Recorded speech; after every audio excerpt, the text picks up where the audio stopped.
नमस्कार, मैं हूं दीपांजलि मोइत्रा। खबरों की माने तो चीन युद्ध के लिए आमादा। तभी तो चीन की सेना एक बार फिर ताइवान पर बड़े हमले की तैयारी में जुटी हुई। ताइवान से लगती सीमा पर चीन ने DF-17 हाइपरसोनिक मिसाइल और S-400 एयर डिफेंस सिस्टम को तैनात कर दिया। चीन ने इस इलाके में तेजी से अपने सैनिकों की संख्या भी बढ़ाई। कई रक्षा मामलों के जानकारों ने चिंता जताई है कि इस क्षेत्र में अपने ताकतवर हथियारों की तैनाती कर चीन सीधे तौर पर ताइवान को धमकी दे रहा है और अगर कहीं गलती से भी युद्ध हुआ तो अमेरिका चीन को सबक सिखाने जरूर उतरेगा। यहाँ पर एक और जानकारी देते चले कि चीन ने पहले से ही इस क्षेत्र में DF-11 और DF-15 मिसाइलों को तैनात किया हुआ है। माना जा रहा है कि अब इन पुरानी पड़ चुकी मिसाइलों की जगह अपने हाइपरसोनिक मिसाइल DF-17 को वो तैनात करेगा। ये मिसाइल लंबी दूरी तक सटीक निशाना लगाने में माहिर है। ऐसे में अगर चीन हमला करता है तो ताइवान को अपनी सुरक्षा के लिए तगड़े इंतजाम करने पड़ेंगे। रक्षा मामलों के विशेषज्ञों की माने तो चीन की DF-17 मिसाइल 2500 किलोमीटर दूर तक हाइपरसोनिक स्पीड से अपने लक्ष्य को भेज सकती।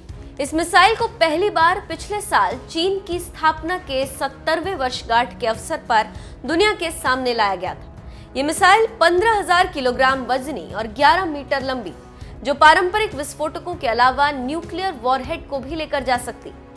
अगर आसान भाषा में कहें तो ये मिसाइल परमाणु हमला करने में भी सक्षम।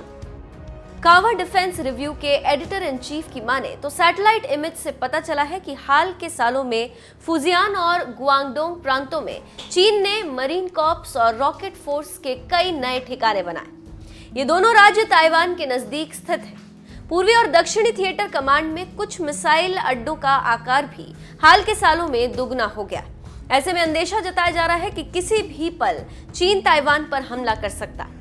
इसके साथ ही साथ ताइवान के नजदीक चीन ने दुनिया की खतरनाक मिसाइल सिस्टम S-400 को भी तैनात कर दिया।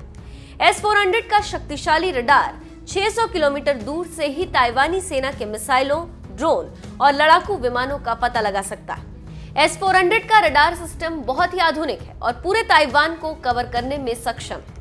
इसमें लगी मिसाइलें ताइवान के किसी भी लड़ाकू विमान को मार गिराने में सक्षम।